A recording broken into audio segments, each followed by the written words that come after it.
Oi, gente, tudo bem? Hoje vamos ter uma aula sobre reforma protestante, tá? Como eu não expliquei para vocês em aula, é importante vocês aprenderem sobre a reforma protestante para a gente poder entrar lá na Revolução Francesa e nas revoluções industriais, tudo bem? Então vamos começar a nossa aula hoje aí com a reforma protestante. Então, como podemos definir a reforma protestante? A principal definição de reforma protestante é o quê? Ela é a verdadeira revolução religiosa. Ela é definida como verdadeira revolução religiosa nos primórdios da Idade Moderna, precisamente no século XVI. Então, estamos aqui na Idade Moderna. Lembra da nossa linha do tempo? Estamos na Idade Moderna. Então, quando definimos reforma protestante, ela é definida como a verdadeira revolução religiosa que ocorreu no século XVI. E essa revolução, né, ela também pode ser vista, ela também pode ser definida como quebra da unidade do mundo cristão na Europa Ocidental. Então, podemos também definir ela como isso daqui, ó. Eita, peraí, deixa eu mais fininho. Como quebra da unidade do mundo no mundo cristão na Europa Ocidental. Então, como assim? A gente tem que entender que a Igreja Católica ela tinha a supremacia, né? O que seria a supremacia? Um poder total no campo religioso da Europa Ocidental. Mas a partir do aparecimento das chamadas confissões religiosas protestantes, essa supremacia vai acabar. Então, quando as pessoas elas começam a fazer confissões protestantes, elas começam a questionar, que vamos ver lá na frente, o questionamento, ela começa a perder força, essa supremacia vai perdendo força e até acabar, né? Então, temos que entender que o berço da revolta protestante é a Alemanha. Então, a origem foi no Sacro Império Romano Germânico, que hoje é conhecido como Alemanha. Então, a Alemanha antes era chamada de Sacro Império Romano Germânico. E quais foram os fatores que levaram à quebra dessa unidade cristã? Quais foram os fatores que fizeram a Igreja Católica perder tanto poder? O que foi que levou a Igreja Católica a perder tanto poder? E um dos principais fatores é o renascimento cultural, um dos principais fatores. Mas de qual forma o renascimento cultural teve essa influência, né? Teve esse poder tão grande? Foi através do advento. Então temos que lembrar o quê? A Bíblia foi o primeiro livro divulgado em grande escala. Então, a imprensa, né, quando divulgou a Bíblia, as pessoas tinham acesso às Sagradas Escrituras e elas podiam fazer uma leitura individual e usando a sua razão, né, usando o seu senso crítico, chegaria às suas próprias conclusões a respeito das leituras bíblicas, fazendo o quê? Comparando a sua interpretação baseado na razão com o que foi dito na missa, na cerimônia. Então as pessoas elas começaram a interpretar. Por isso que as pessoas falam que a Bíblia é um livro interpretativo, porque as pessoas interpretam, as pessoas elas interpretam da forma que elas entendem. E aí começa um questionamento, né? Outro fator muito importante que vinha ocorrendo na Igreja Católica naquele período eram os abusos do clero, né? Os abusos, as imoralidades. Imoralidades. Eita, ficou muito grande. Ai, meu Deus. As imoralidades do clero. Imoralidades. O clero era imoral. Então eles eram imorais. Muitas coisas eram cometidas por muitos membros do clero. Muitos atos imorais eram cometidos por membros do clero. Então, eu penso assim, que a Igreja Católica teve uma grande contribuição, mas uma enorme contribuição para a inclusão da revolta protestante. Até porque os membros do clero eram hipócritas, né? Eles não tinham uma postura condizente com aquilo que eles pregavam. Então, os caras eram hipócritas, entendeu? Eu falo assim, mano, como é que vocês podem me dar uma lição de moral se você não tem moral, velho? Porra, pera lá, o bagulho tá errado? Então, os caras eram hipócritas mesmo. Os caras eram hipócritas, eles não tinham moralidade, né? Eles não tinham uma postura moral. como, por exemplo, a venda das indulgências, né? A venda do perdão. Então, vamos supor, lembra daquele exemplo que eu falei? Vamos supor que você é um nobre que está prestes a morrer e está muito preocupado com o futuro. Mas, tipo, como assim com o futuro? Mano, se eu morrer, eu vou pra onde? Vamos supor que eu, aqui a professora, eu sou um nobre, que eu tô desesperado da morte. Mas aí, quando eu morrer, eu vou pra onde, mano? Eu vou me queimar internamente no fogo do inferno, porque eu fui um rei muito ruim. Eu vou passar um bom tempo no purgatório. Ou será que tem uma salvação ou uma misericórdia divina para mim? Então, muitas vezes, né, os nobres, eles desesperados, eles chamavam o padre para uma conversa. E nessa conversa, eles admitiam ter cometido muitos pecados e estavam preocupados com o dia do juízo final. Aí o padre fazia o quê? Soltava um anúncio da Polishop, né? Primeiro ele fala assim, antes dele anunciar o anúncio da Polishop, ele fala o quê? Diante dos seus pecados, meu caro rei, né? Diante desses pecados que você me confessou, você basta rezar 10.000 Ave Marias e 20.000 Pai Nosso. E quem sabe assim você poderá contar com a infinita bondade divina, porém isso vai demorar. Os nobres, com medo, falavam o quê? Padre, eu estou morrendo, eu não tenho tempo para isso. Eu não vou ter tempo de rezar 10.000 Ave Marias e 20.000 Pai Nosso. E aí o que o padre fazia? Ele apresentava o seu pacote da salvação, o pacote Polishop. Né? Os padres diziam, pô, eu tenho uma solução para você, meu rei. Ô, meu rei, eu tenho uma solução. Tem uma solução de tudo. Você vai poder obter a sua absolvição. Você vai poder se absolver de todos os seus pecados. Vai ficar puro. Você vai ser uma pessoa pura. Como eu faço isso? Pela carta de indulgência. Eu te vendo uma carta e aí você vai ter uma garantia pequena de salvação.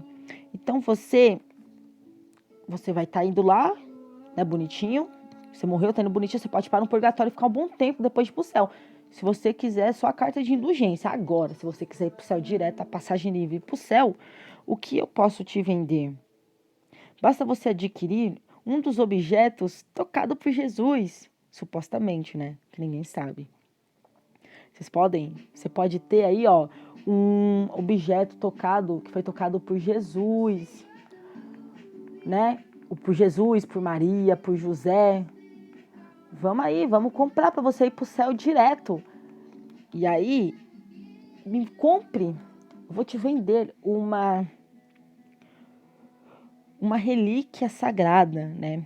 Que você pode adquirir, por exemplo, um dos 18 genuínos crânios de João Batista, que são vendidos aqui na igreja.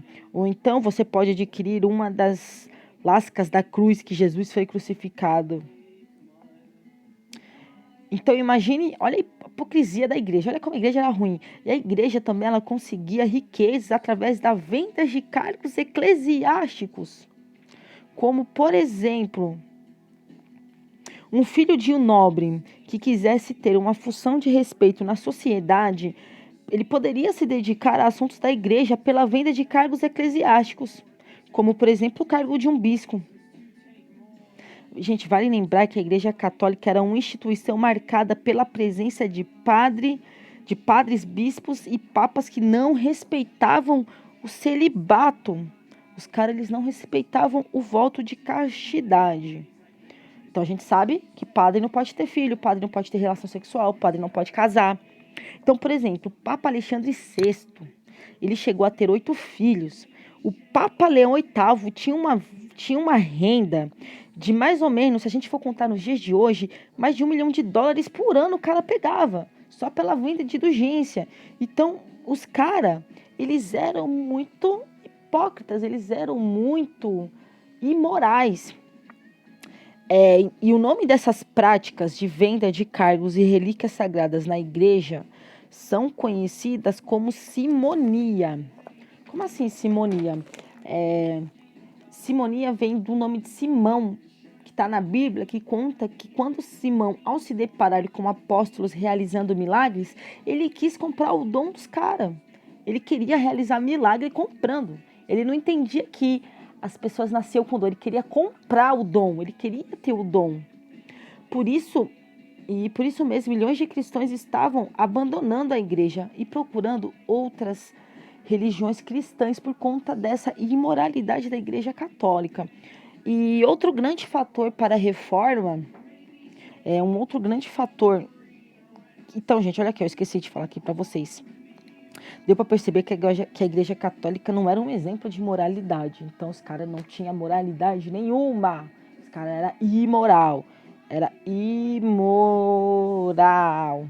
Sem moral. Os caras não tinham moral nenhuma, não. Então, se um padre chegasse em vocês e falasse assim, mas não sei o quê. Vocês poderiam falar, mano, você não tem moral para falar comigo. Vocês não falam muito isso? Vocês não têm moral para falar comigo. Então, tipo, os caras eram imoral. Agora, vamos lá. Um outro grande fator que ocorreu para a reforma protestante acontecer foi o quê? Foi a formação das monarquias nacionais. Foi um fator muito importante, né? Que foi o surgimento da igreja anglicana. Vou escrever aqui que eu esqueci de escrever no slide. Anglicana. Então temos que entender o quê? Que o grande monarca da dinastia Tudor, o Henrique VIII, vocês ouviram já falar de Henrique Tudor? Quando vocês estudaram a Revolução Inglesa, né, as revoluções inglesas. Então, o que ele fez? Ele buscando consolidar o absolutismo na Inglaterra e concentrar o poder em suas mãos, ele fez o quê? Ele rompeu relações com a Igreja Católica Apostólica Romana e rompeu relações com a Santa Fé, né, que é com o Papa, com o objetivo de quê? De obter o poder em suas mãos. Ele queria acabar com esses obstáculos para ter o poder mais rápido em suas mãos, para consolidar o absolutismo da Inglaterra. Então ele queria isso, ele queria consolidar o absolutismo. E aí ele rompeu, porque ele viu que o negócio está pegando fogo. Então assim, vou romper, vou fazer a minha própria igreja, que é a igreja anglicana. E um outro fator, não sei se vocês estiverem prestando atenção, vocês vão captar que estamos falando da Idade Moderna. E até agora não falamos do principal fator, que é um dos principais fatores que ocorreu na Idade Moderna, que é a economia, o fator econômico. E qual era o fator econômico da Idade Moderna? Lembramos que na Idade Média tínhamos o quê? O feudalismo. E na Idade Moderna temos o quê? O capitalismo. Que o capitalismo foi o fator econômico para a reforma protestante ter ocorrido. Então, temos que entender o quê? Que o capitalismo ele estava em desenvolvimento na Idade Moderna. Lembra o mercantilismo? De todas aquelas características do mercantilismo que entrou na forma do capitalismo, que a gente estudamos em sala. Então, temos que entender que o capitalismo estava se desenvolvendo e a burguesia expandindo. Quem eram os burgueses? Vocês lembram quem eram os burgueses? Eram as pessoas que trabalhavam. Burguês não era o que a gente tem de burguesia hoje. A burguesia daquela época era o povo que trabalhava. Era o povo que ralava, que pagava imposto pro rei, que a gente vai ver lá na frente, que foi um dos motivos. Não vou misturar o assunto aqui. Então, a burguesia estava se expandindo. Lembra que eu falei que a burguesia precisava de proteção do rei? E de proteção de quem? Da igreja. Lembra que eu falava que a igreja atacava eles? E a burguesia, nesse período, ela estava se fortalecendo, ela estava se expandindo. E aí, qual a relação com a reforma protestante? A burguesia estava cansada de ter suas práticas criticadas pela Igreja Católica. Quais são essas práticas? A acumulação de riquezas através do lucro. Porque a igreja via isso como uma prática pecaminosa, né? Uma prática pecadora, a prática da luxúria, a prática de querer dinheiro, né? Então, a burguesia estava putaça com a igreja, mano. Então, a igreja, a burguesia estava muito puta, estava tão puta da vida, que eles foram buscar uma outra doutrina religiosa cristã que não condenava. Que aí entra a doutrina calvinista, que vamos ver um pouquinho na próxima aula. Então, aqui, a doutrina calvinista, vou dividir errado mesmo. Doutrina calvinista foi uma doutrina cristã que vamos ver lá na frente. Assim como o protestantismo, temos também o anglicanismo e temos também o calvinismo. e vamos estudar isso lá na frente. Então, gente, vale lembrar o quê? Não podemos esquecer que muitos membros da Igreja Católica, não todos, mas a maioria, estavam mais preocupados em acumular riqueza do que trazer conforto a seus fiéis. Vamos ver isso lá na frente, quando estudarmos Revolução Francesa. A gente vai falar um pouquinho sobre a sociedade estamental da França. Então vai entrar isso. Vocês vão lembrar na aula sobre isso aqui que eu estou falando, que a igreja não estava preocupada, eles não estavam preocupados em cuidar do povo, eles só queriam dinheiro. Entendeu? Então imagine como estava a sociedade naquela época. Olha como a reforma protestante ela foi importante para o mundo. Então, gente,